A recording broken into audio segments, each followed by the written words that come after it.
Welcome, everyone, to a new episode of Business Growth on Purpose. And our guest today is Brendan McMoran. He's a VP at First National Bank.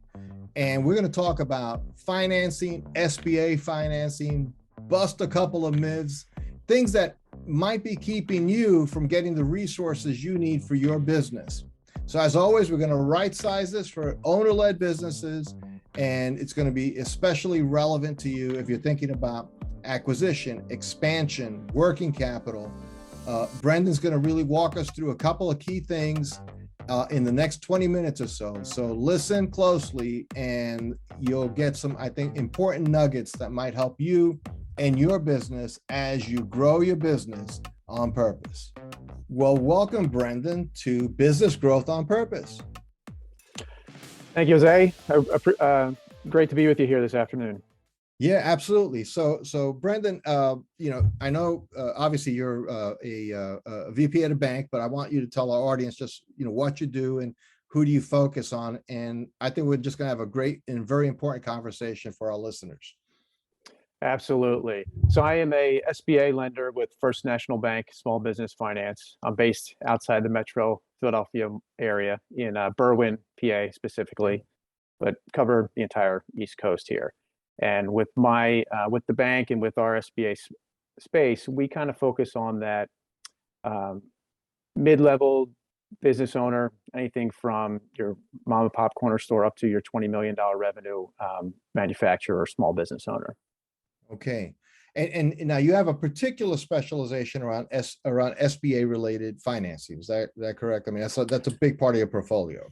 That is correct. So here at the bank, I am one of the SBA specialists. So that is my focus. So I've been doing it for 15 plus years now, which is kind of scary when I think about it, but kind of goes pretty fast.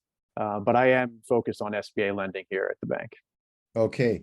And one reason I find that fascinating is because, again, for the last, just a little bit longer than you've been at the bank, we've been at Value Prop, right? So we've worked with dozens of business owners, and often they reach a pivot point or fork in the road where they have to make a decision that involves some financing, right? So it's either how do I move banks? The bank's asking us to get out of the line, to rest it, or we need to acquire, we want to expand. And I've always asked the question, does the SBA give us any options? Strategically, is this something we should look at? And oftentimes I have owners look me in the eye like I just said like a 4-letter word instead of a 3-letter word when I said SBA. And and I'm saying, okay, well, you're a $10 million manufacturer. Why wouldn't you look at SBA for acquiring, let's say, a small machine shop that complements your business and so on? So I really want to myth bust a little bit, like what's the SBA today? What can it do for businesses today? So let me form that into just an initial question. So sure. Who's the SBA, or what SBA, when you hear about a business talking about its financial picture, what triggers in your mind that the SBA might give them some good options they should be looking at? Absolutely. It's a great question. So for me, when I start a conversation with a client, a business owner, and they're looking at that next step, whether it's transition, financing and transition, change of ownership, some type of expansion or acquisition. To me, I'm thinking, what are their key points? Are they looking to save capital, kind of put less of their capital out the door into this new transaction? Are they trying to strengthen their cash flow? And those are all things that the SBA really can help a business owner with. The SBA, I look at it as more of a credit enhancement rather than a lot of the stereotypical myths out there that SBA used to be the lender of last resort, or if I can't go the conventional route, maybe I have to go SBA. Mm-hmm. But I think especially we've seen it over the past 2 years of this pandemic, where SBA has become overly prevalent in the mainstream media and with a lot of business owners. They're starting to uncover those benefits. I would like to purchase a building, buy a second location. Well, if I go into my lender, Mr. Banker, I may not want to put that larger down payment down. I would like to kind of keep some capital on the sidelines for my next move, for the third move. And the SBA is a great tool for a business owner to use to do that. Maximizing, leveraging up the most amount of financing they can get for a project, while keeping that capital on the sidelines for them. And then they can use that to reinvest in themselves, into their company, into staffing, into other things, so that they're not, as I would say, cash strapped from that one step. They can plan 2 or 3 steps down the road. So what are some of the things that you hear specifically? Like, yes, maybe the stigma of, well, if I went SBA, it means I couldn't get regular bank financing. But are there other concerns like the cost of the loan, the strings attached with the federal government, those kinds of things? Are there other concerns people have that maybe they shouldn't have? There are a lot of myths and strings and misconceptions out there, and either the individual business owner, entrepreneur has gone down the road with the SBA maybe 10, 15 years ago, with a friend or colleague has, and they think, well, if I want to go conventional because I don't want the government involved with my business. It's my business. It's my baby. I've been doing this for X amount of years. I don't want to have to deal with the excess timing, the excess due diligence, additional paperwork, and again, having the government kind of looking into their financials, which really is not the case. If you're working with a preferred lender like First National Bank is, we have a dedicated underwriting group and team. You're just dealing with myself or the bank. And the SBA is kind of there in the background, providing the bank with a backstop so that they can do that credit enhancement, kind of push the leverage and do 90% financing instead of 80 or 75% financing. And the small business owner really doesn't see any of those. Yes, there might be a couple more documents they have to sign. It may take a week or 2 longer for due diligence up front, but the benefit is the terms and everything around the loan. And the one thing that I think is missed a lot of times is the SBA has no covenants. They're not allowed to put covenants on these loans. For conventional, you may have you have to provide the bank with quarterly financials. You may have a debt service coverage that could trip you going into default. The SBA is pretty much, it's like that infomercial, set it and forget it. You're making your payment. As long as you're making your payment, you're in good standing. As long as you're making a payment, you're in good standing, which is interesting because I have worked with clients that ran into some covenant issues, and it triggered all kinds of pain with their bank. And they were otherwise a profitable business doing fine, but it might have been the debt coverage or something like that, which, and again, I know those things exist because banks want to see early warning signs before disaster strikes. I get that part. But for an owner, it's very strange to say, well, we've paid our bills, we've not missed a payment, and yet my line's being called. I have to rest it now when it'd be really inconvenient to rest $1 million line. Correct. And I've had those conversations in numerous times where I'd rather have that up front, do the extra little bit of due diligence the SBA requires before closing, rather than on the back end. Well, we went 2 points or two basis points below our debt service coverage and we tripped it. Why is the line being called? Something like that. So it really, there are a lot of benefits to the program that help the small business owner out. Yes. Now, in the last 2 years, obviously we saw the SBA being tasked, and it was pretty amazing what they had to do. All of a sudden, stand up a complete multiple programs, PPP being perhaps the most famous one, PPP1 and PPP2, and then the economic injury disaster loan, the EIDL program, right, as well. So I know owners have taken advantage of all those things, and it was actually a real godsend. It bought them oxygen at a time where there wasn't a whole lot of oxygen going around.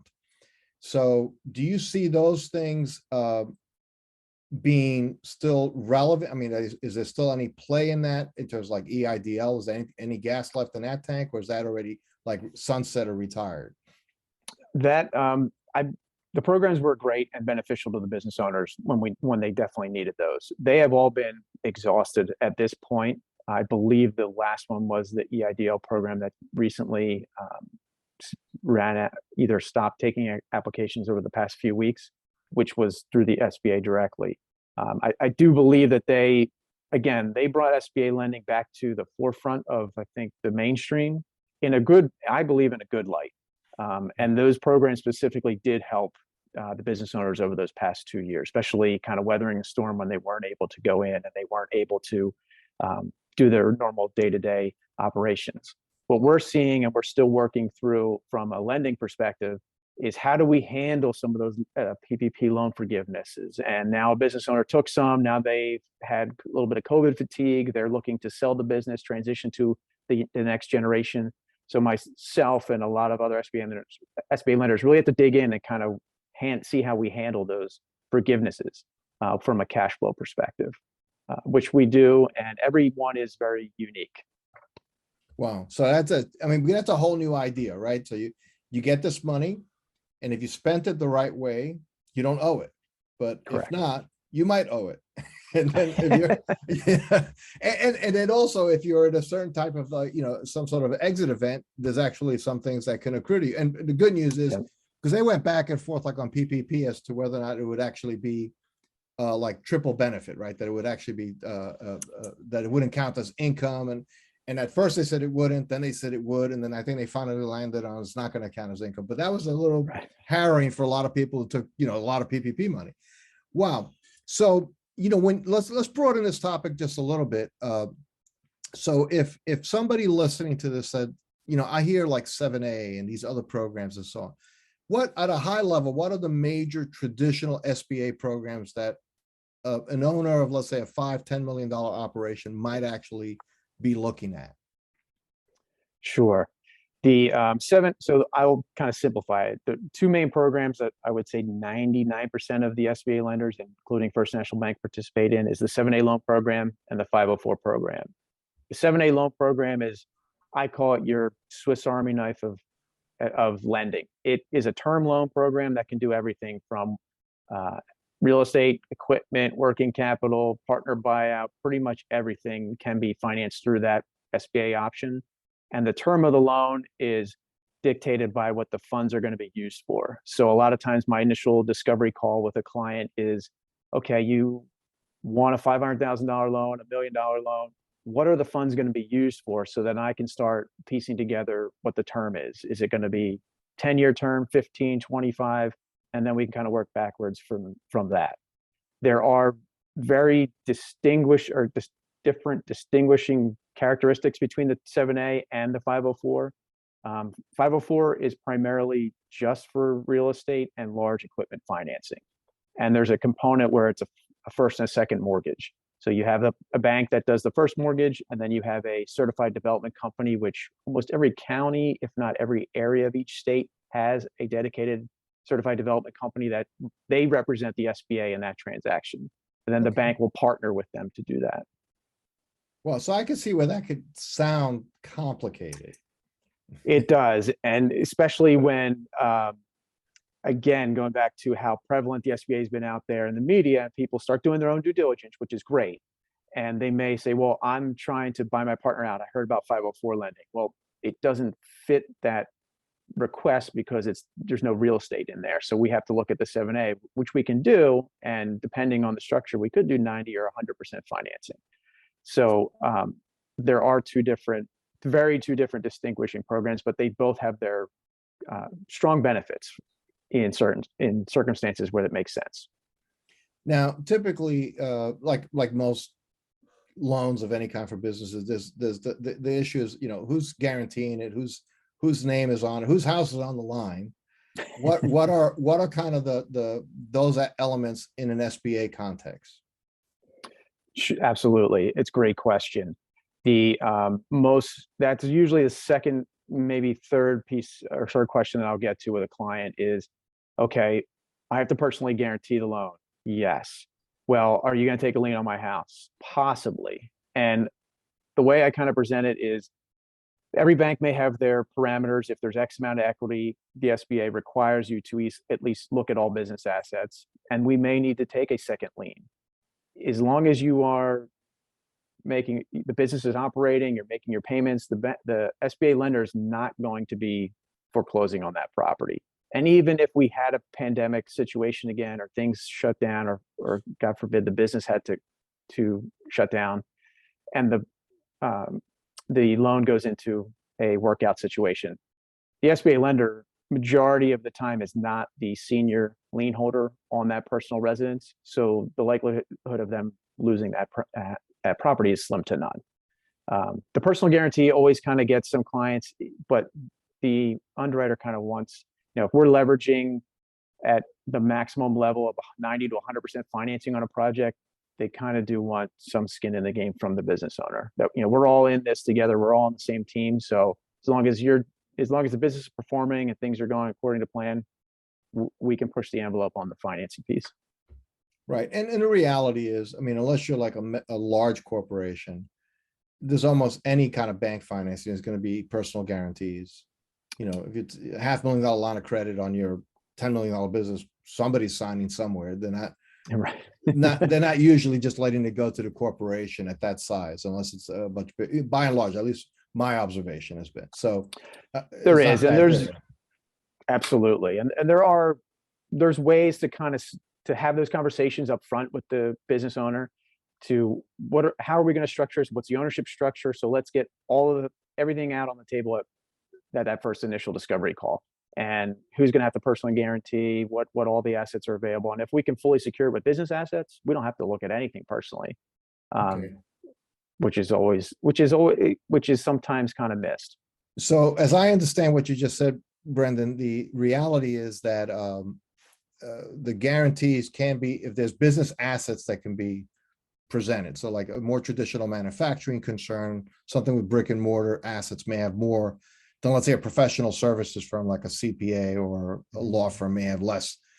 Desks and paperweights, aren't going to secure $1 million line of credit. So, but in a manufacturing concern, it might. It might, yes. There may be business assets there to fully collateralize the loan, so there would not be a need for actual personal assets to be pledged. The personal guarantee is still going to be needed per the SBA. That's their requirement, but it may just be signing the personal guarantee. There's probably going to be no lien put on a residence or a trading account or anything personally. It would just be the business assets. Right. And just one question, it's a minor point, but I'm kind of curious, like in the event where a lien is placed on, let's say, personal residence because of the quantity of the loan, does that prevent or make it very hard for that homeowner to sell their house? That's a great question, and it's becoming coming up a lot this year. It does not prevent them from selling the house or even refinancing the house. Each lender kind of looks at it differently, and depending on a couple factors on how much collateral was in the property, the day they went to closing, what point of time are they in the life cycle of that SBA loan. So they are able to either release it fully, substitute different collateral for it, or if they're looking to sell the property and buy a new house, we could substitute the collateral. They release it on the one, and then the new house that they're buying, they'll take that as collateral. Most of the time, they want to have close to, if not the same, collateral position. So if the house had about $100,000 in equity in the new house, they would like to see at least the same. And if they're coming into a windfall from selling the house, you're able to substitute it. Instead of putting a lien on the new house, you could pledge some cash collateral or markables or something, pay down the loan possibly, and not need to pledge anything.